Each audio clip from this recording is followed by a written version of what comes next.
ચલણી ઓરિજિનલ એટલે સાચી નોટો બહાર પડે પછી એની ખોટી ડુપ્લિકેટ નોટો બહાર પડે છે. માર્કેટમાં ડુપ્લિકેટ વસ્તુ સાચી વસ્તુ નીકળ્યા પછી નીકળે છે. એટલે જીવનમાં જો તમે કોઈ પણ ખોટા માર્ગે કે ખોટી વસ્તુ કે ખોટા વાતોમાં જો તમે ફસાઈ ગયા હોય તો તમારે સાચી વસ્તુ શોધવાનો પ્રયત્ન કરવો જોઈએ, કારણ કે સાચી વસ્તુનું અસ્તિત્વ છે જ.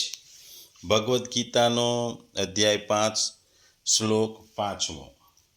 ગુજરાતીમાં જો આ શ્લોકને કહીએ તો, જે સ્થાન સાંખ્ય યોગથી પ્રાપ્ત થાય છે તે સ્થાન કર્મયોગથી પણ પ્રાપ્ત થાય છે. સાંખ્ય અને કર્મ યોગ એક જ છે એમ જે જાણે છે એ સાચું જાણે છે. બીજા શબ્દોમાં કહીએ તો જ્ઞાન યોગીઓ વડે જે પરમ ધામ પ્રાપ્ત થાય છે કરાય છે, કર્મયોગીઓ વડે પણ એ જ પ્રાપ્ત કરવામાં આવે છે. આથી જે માણસ જ્ઞાનયોગ અને કર્મયોગને ફળને રૂપે એક જ જુએ છે તે યથાર્થ જુએ છે. આગલા 5મા અધ્યાયના 4થા શ્લોકમાં ભગવાને કીધું કે એક સાધનમાં પણ સારી રીતે સ્થિત રહી મનુષ્ય બંને સાધનોના ફળ પરમાત્મા તત્વને પ્રાપ્ત કરી રહે છે. એ જ વાતનું અનુમોદન કે પુષ્ટિ આ પદમાં ભગવાન આ શ્લોકમાં કહે છે. કે બીજી રીતે કહે છે કે જે તત્વ સાંખ્ય યોગીઓ પ્રાપ્ત કરે છે તે જ તત્વ કર્મયોગીઓ પણ પ્રાપ્ત કરે છે. સંસારમાં સામાન્ય રીતે એવી માન્યતા હોય છે કે કર્મયોગથી કલ્યાણ થતું નથી, કલ્યાણ તો જ્ઞાનયોગથી જ થાય છે. આ માન્યતાને દૂર કરવા માટે આ શ્લોકમાં કહેવામાં આવ્યું છે. સાંખ્ય યોગી અને કર્મયોગી બંનેનો અંતમાં કર્મોથી અર્થાત ક્રિયાશીલ પ્રકૃતિના સંબંધથી વિચ્છેદથી થાય છે. પ્રકૃતિથી સંબંધ વિચ્છેદ થતાં બંનેના યોગ એક થઈ જાય છે. સાધન કાળમાં પણ સાંખ્ય યોગનો વિવેક જળ ચેતનનો સંબંધ વિચ્છેદ છે. કર્મયોગીને અપનાવવો પડે છે અને કર્મયોગની પ્રણાલી પોતાને માટે કર્મ ન કરવાની પદ્ધતિ સાંખ્ય યોગીએ પણ અપનાવવી પડે છે. સાંખ્ય યોગનો વિવેક પ્રકૃતિ પુરુષનો સંબંધ વિચ્છેદ કરવાને માટે હોય છે અને કર્મયોગનું કર્મ સંસારની સેવા માટે હોય છે. સિદ્ધ થઈ જતા સાંખ્ય અને કર્મયોગી બંનેની એક જ સ્થિતિ થાય છે, કેમ કે બંને સાધકો પોતાની નિષ્ઠાઓમાં હોય છે.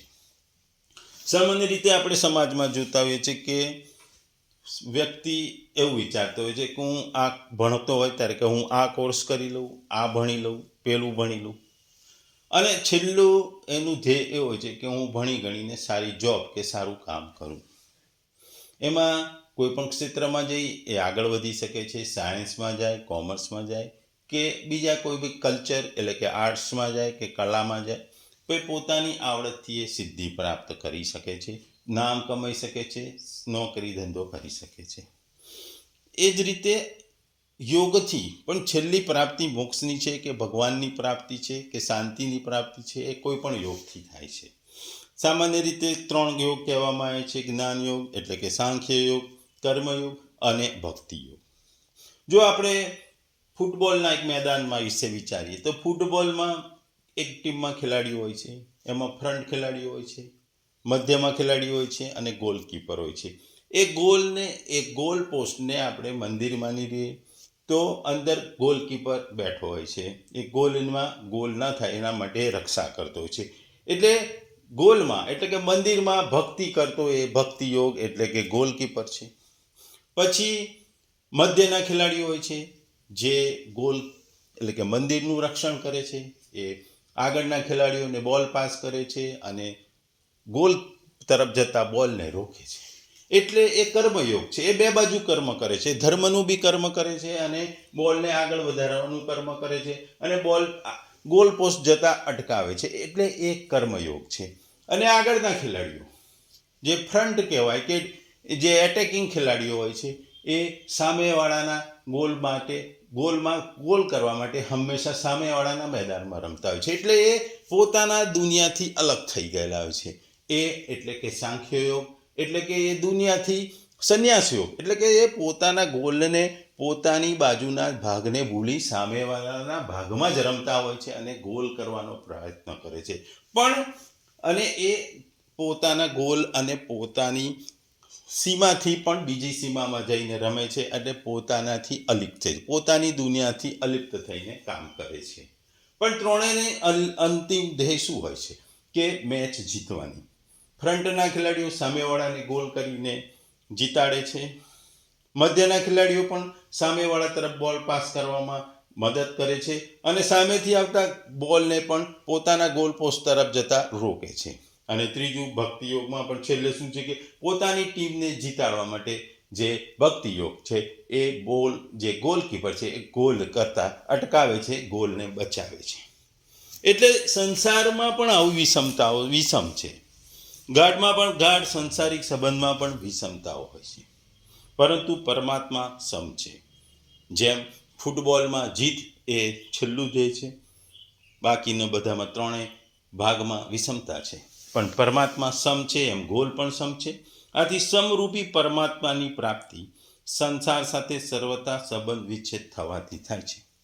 સંસાર સાથેનો સંબંધ વિચ્છેદ કરવાના બે મુખ્ય માર્ગ છે, જ્ઞાનયોગ અને કર્મયોગ. મારા સત સ્વરૂપમાં કદી અભાવ નથી થતો, જ્યારે કામના આસક્તિમાં અભાવ પેદા થાય છે એમ સમજીને અસંગ બનવું એ જ્ઞાનયોગ છે. જે વસ્તુઓમાં સાધકનો રાગ છે તે વસ્તુઓને બીજાઓની સેવામાં વાપરી દેવી, જે વ્યક્તિઓમાં રાગ છે તેમની નિસ્વાર્થ ભાવે સેવા કરવી એ આપણો કર્મયોગ છે. આ રીતે જ્ઞાનયોગમાં વિવેક વિચાર દ્વારા અને કર્મયોગમાં સેવા દ્વારા સંસાર સાથે સંબંધ વિચ્છેદ થઈ જાય છે. આગલા શ્લોકમાં ભગવાને કહ્યું હતું કે સાંખ્યયોગ અને કર્મયોગને સમજવા વગરના લોકો અલગ અલગ ફળ આપવાવાળા કહે છે. એ વાતને અન્ય રીતે કહે છે કે જે મનુષ્ય આ બંને સાધનોને ફળની દ્રષ્ટિએ જુએ છે અને બંનેનું ફળ એક જ છે એ જ સાચા રૂપમાં જુએ છે. આ રીતે ચોથા અને પાંચમા શ્લોક આ અધ્યાયના બંનેનો સાર એ છે કે ભગવાન સાંખ્ય અને કર્મયોગ બંનેને સ્વતંત્ર સાધનો માને છે, પણ બંનેનું ફળ એક જ પરમાત્મા તત્વની પ્રાપ્તિમાં છે. આ વાસ્તવિક ન જાણનારવાળા મનુષ્યને ભગવાન સમજવા વિનાનું અને જાણવાવાળાને ભગવાન અર્થાત જાણવાળો એટલે કે બુદ્ધિમાન કહે છે. સાંખ્ય અને કર્મયોગ બંને સાધન લૌકિક હોવાથી એક જ છે. સાંખ્ય યોગમાં સાધક ચિન્મયતામાં સ્થિત થાય છે અને ચિન્મયતામાં સ્થિત થવાથી જડતાનો ત્યાગ થઈ જાય છે. કર્મયોગમાં સાધક જડતાનો ત્યાગ કરે છે અને જડતાનો ત્યાગ થવાથી ચિન્મયતામાં સ્થિત થઈ જાય છે. આ પ્રમાણે સાંખ્ય અને કર્મયોગ બંને સાધનોના પરિણામમાં ચિન્મયતાની પ્રાપ્તિ અર્થાત ચિન્મય સ્વરૂપમાં સ્થિત થવાનો અનુભવ થઈ જાય છે. શરીરને સંસારમાં ની સેવાઓમાં લગાડવું એ કર્મયોગ છે અને શરીરને પોતાનાથી અલગ કરી લેવું એ જ્ઞાનયોગ છે. ભલે શરીરને સંસારની સેવામાં લગાવી દો અથવા શરીરને પોતાને અલગ થઈ જાઓ, બંનેનું પરિણામ એટલે કે બંનેનું ફળ એક જ હશે, અર્થાત બંને સાધનોમાં સંબંધ વિચ્છેદ થઈ પરમાત્માની પ્રાપ્તિ છે કે મોક્ષની પ્રાપ્તિ છે. કર્મયોગ, જ્ઞાનયોગ અને ભક્તિયોગ આ ત્રણેય સાધનોમાં જ્ઞાન અને ભક્તિનો તો ખૂબ જ પ્રચાર થાય છે, પરંતુ કર્મયોગનો પ્રચાર બહુ ઓછો છે. ભગવાને ગીતામાં કહ્યું, ઘણો સમય વીતી ગયો હોવા છતાં હોવાને કારણે આ કર્મયોગ આ મનુષ્ય લોકમાં લુપ્ત પ્રાપ્ત થઈ ગયો છે. તેથી કર્મયોગના સંબંધની એવી ધારણા બનેલી છે કે આ ભગવાનની પ્રાપ્તિનું સ્વતંત્ર સાધન નથી. તેથી કર્મયોગનો સાધક કાં તો જ્ઞાનયોગમાં ચાલ્યો જાય છે અથવા ભક્તિયોગમાં ચાલ્યો જાય છે. ત્યાં સુધી ભગવાન કહે છે કે જ્ઞાનયોગની જેમ કર્મયોગ પણ પરમાત્મા પ્રાપ્તિનું સ્વતંત્ર સાધન છે. ટૂંકમાં જે સ્વધર્મમાં સ્થિત રહે તથા ભોગો કામનાનો ત્યાગ કરી પોતાના કર્તવ્ય કર્મો દ્વારા ભગવાનનું પૂજન કરે છે તથા સાકામ ભાવપૂર્વક કોઈ કર્મ કરતો નથી, તેને સ્વર્ગ અથવા નરકમાં જવું પડતી નથી, અર્થાત તે કર્મબંધનથી મુક્ત થઈ જાય છે. સ્વધર્મમાં સ્થિત આ કર્મયોગી આ લોકમાં બધા કર્તવ્ય કર્મોનું આચરણ કરતો છતાં પાપ પુણ્યથી મુક્ત થઈ પરિશ્રમ વિના તત્વજ્ઞાન અથવા પરમ પ્રેમ પરાભક્તિને પ્રાપ્ત કરી લે છે. ટૂંકમાં ભગવાન કહે છે કે કોઈ પણ સાધના પૂર્ણ થતાં જીવવાની ઈચ્છા, મરવાનો ભય, મેળવવાની લાલચ અને કરવાનો રાગ આ બધા દૂર થઈ જાય છે. જે નિરંતર મરી રહ્યું છે અથવા જેનો નિરંતર અભાવ થઈ રહ્યો છે તેવા શરીરમાં મરવાનો ભય નથી થઈ શકતો અને જે નિત્ય નિરંતર રહે છે તે સ્વરૂપમાં જીવવાની ઈચ્છા નહીં થઈ શકતી, તો પછી જીવવાની ઈચ્છા અને મરવાનો ભય આપણે કોને થાય? જ્યારે સ્વરૂપ શરીરની સાથે તાદાત્મ્ય કરી લે છે ત્યારે તેનામાં જીવવાની ઈચ્છા અને મરવાનો ભય ઉત્પન્ન થઈ જાય છે. જીવવાની ઈચ્છા અને મરવાનો ભય આ બંને જ્ઞાનયોગ એટલે કે વિવેક દ્વારા દૂર થઈ શકે છે. મેળવવાની ઈચ્છા તેનામાં થાય જેનામાં કોઈ અભાવ હોય, પરંતુ પોતાનું સ્વરૂપ ભાવવું છે તેમાં કદી અભાવ નથી થઈ શકતો. એટલા માટે સ્વરૂપમાં કદી મેળવવાની ઈચ્છા નથી હોતી. મેળવવાની ઈચ્છા ન હોવાથી તેમાં કદી કરવાનો રાગ ઉત્પન્ન થતો નથી. પોતે ભાવરૂપ હોવા છતાં પણ જ્યારે સ્વરૂપ અભાવરૂપ શરીર સાથે તાદાત્મ્ય કરી લે છે ત્યારે પોતાના અભાવની પ્રતીતિ થવા લાગે છે, જેનાથી તેનામાં મેળવવાની ઈચ્છા ઉત્પન્ન થઈ જાય છે. અને મેળવવાની ઈચ્છા ઉત્પન્ન કરવાનું થઈ જાય છે. મેળવવાની ઈચ્છા અને કરવાનો રાગ એ બે કર્મયોગથી દૂર થઈ જાય છે. જ્ઞાન યોગ અને કર્મયોગ આ બે સાધનોમાંથી કોઈ પણ એક સાધનની પૂર્ણ થતાં જીવવાની ઈચ્છા, મરવાનો ભય, મેળવવાની લાલચ અને કરવાનો રય આ ઓટોમેટિક એટલે કે એની મેતે દૂર થઈ જાય છે અને કાયમ માટે દૂર થઈ જાય છે. ટૂંકમાં ભગવાન કહે છે કે જેમણે જગતનો ત્યાગ કરી વેદાંતનો માર્ગ લીધો છે તે સાંખ્યો છે. જેને શ્રવણ શ્રુતિ સાંભળવી, મનન જે સાંભળ્યું છે તેની પર વિચાર કરો અને નિધિધ્યાસન નિરંતર ઊંડું ચિંતનથી સીધો મોક્ષ અથવા કૈવલ્ય મળે છે. તે કર્મયોગના ફળની આશા વગર કર્મો કરે છે અને પોતાના કર્મો ઈશ્વરને અર્પણ કરે છે.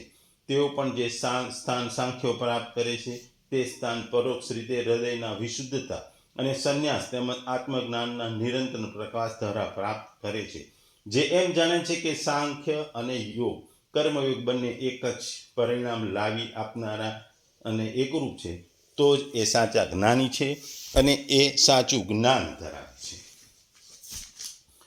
ટૂંકમાં જો સાંખ્યયોગ અને કર્મયોગ બંને સ્વતંત્ર માર્ગો છે અને બંનેની સાધન પ્રણાલીમાં આપ જમીનનો ફેર છે, પૂર્વ પશ્ચિમનો ફેર છે, ઉત્તર દક્ષિણ જેવો ફેર છે, તો પણ આ બંને પ્રકારના સાધકો આપણને એક જ ફળ આપે છે, એક જ પ્રકારનું ફળ આપે છે. જો કોઈ મનુષ્ય ભારત વર્ષમાંથી ફોરેન એટલે કે અમેરિકા જવું હોય તો તે યોગ્ય માર્ગે પૂર્વ દિશામાં જાય તો પણ અમેરિકા પહોંચી જાય, અને એ પશ્ચિમમાં જાય તો પશ્ચિમ દિશામાં પણ ફરતો અમેરિકા પહોંચી જ જાય છે. તેવી જ રીતે સાંખ્ય યોગ અને કર્મયોગની સાધન પ્રણાલીમાં પરસ્પર ભેદ હોવા છતાં પણ જે મનુષ્ય કોઈ એક સાધનમાં દ્રઢતાપૂર્વક લાગેલો રહે છે તો તે બંને સાધનોના એકમાત્ર પરમ લક્ષ્ય એવા પરમાત્માના સુધી અવશ્ય પહોંચી જાય છે. જેમ આગળ આપણે ફૂટબોલનું ઉદાહરણ આપ્યું કે ફૂટબોલમાં ફ્રન્ટ લાઇનના ખેલાડીઓ છે, જે એટેકિંગ ખેલાડીઓ હોય છે, ફ્રન્ટ લાઇનો છે, એ ખેલાડીઓ બોલ ઉપર એટેક કરી સામેવાળાના ગોલ પર ગોલ કરે છે. એ ગોલ કરે એ આપણે વિજય માટે મહત્વનું હોય છે. જ્યારે જે ડિફેન્ડન્ટ ખેલાડીઓ છે, મધ્યના ખેલાડીઓ છે, જે પોતાના ગોલ પોસ્ટનું રક્ષણ કરે છે, એ ગોલનું રક્ષણ કરીને પણ ગોલ થતો અટકાવે છે, એ પણ વિજયમાં ભાગ ભજવે છે. ટીમના વિજયમાં ગોલ અટકાવવાથી પણ વિજય મળે છે અને ગોલ કરવાથી પણ વિજય મળે છે. છેલ્લું લક્ષ્ય વિજય છે. એમ કર્મયોગ કે સાંખ્યો બંનેની પદ્ધતિઓ અલગ છે, બંનેની વિચાર અલગ છે, પણ છેલ્લું ફળ પરમાત્માની પ્રાપ્તિ કે મોક્ષની પ્રાપ્તિ છે. એ આપણે આ ફૂટબોલના જે ગેમથી આપણે સમજ્યા. ટૂંકમાં આધ્યાત્મિક સાધનામાં મનોવૃત્તિ જ પ્રમુખ છે, બાહ્ય પ્રવૃત્તિઓ નહીં. કોઈ તનથી પવિત્ર ધામ વૃંદાવનમાં નિવાસ કરતું હોય પણ જો મન કલકત્તામાં રસગુલ્લા ખાવાનું ચિંતન કરતું હોય તો એવું માની લેશું કે કલકત્તામાં જ છે. તેનાથી ઉલટું કે વિપરીત, જો વ્યક્તિ કલકત્તાના ઘોંઘાટમાં વચ્ચે રહી મનને વૃંદાવનમાં દિવ્યધામમાં તલ્લીન રાખે તો તે ત્યાંનું નિવાસ કરવાનું ફળ પ્રાપ્ત કરે છે. સર્વ વૈદિક શાસ્ત્રો પણ કહે છે કે આપણી ચેતનાનું સ્તર આપણા મનની અવસ્થાથી નિશ્ચિત થાય છે. મન જ બંધનનું કારણ છે અને મન મોક્ષનું કારણ છે. બંધન અને મોક્ષ મનની અવસ્થા પર આધારિત છે. તમે ભક્તિનું જે પણ સ્વરૂપ પસંદ કરો, યોગનું જે પણ સ્વરૂપ પસંદ કરો, મનને હરિધ્યાનમાં પણ તલ્લીન રાખો તો તમારું ફળ મળે છે અને મળતું રહે છે. ટૂંકમાં આ શ્લોકમાં ભગવાન આપણને કહે છે કે કર્મયોગ કે સાંખ્યયોગ સાંખ્યયોગ વડે જે તત્વ પ્રાપ્ત કરવામાં આવે છે એ કર્મયોગી વડે પણ એ જ પ્રાપ્ત કરવામાં આવે છે, એ કર્મ દ્વારા કરવામાં આવે છે. જે માણસ આ રીતે સાંખ્યયોગ અને કર્મયોગને એક જ જુએ છે તે સાચી રીતે જ્ઞાન ધરાવે છે, એ સાચું જુએ છે. ટૂંકમાં કર્મયોગ અને જ્ઞાનયોગ બંનેનું અંતિમ ફળ છે એ છે કે તમારે તમારી પરમાત્માની પ્રાપ્તિ કે મોક્ષની પ્રાપ્તિ.